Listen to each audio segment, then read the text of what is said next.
জাদুকররা বলল, তোমাকে প্রাধান্য দেবই না।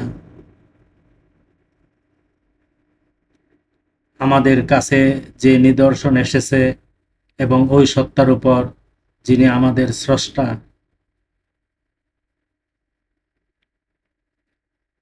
তোমার যা ইচ্ছা তা করো।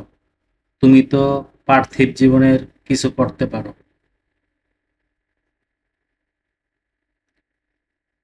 আমরা আমাদের রবকে বিশ্বাস করেছি,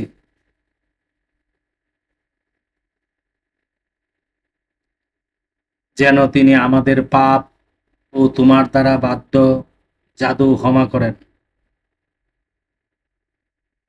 আল্লাহ শ্রেষ্ঠ ও স্থায়ী।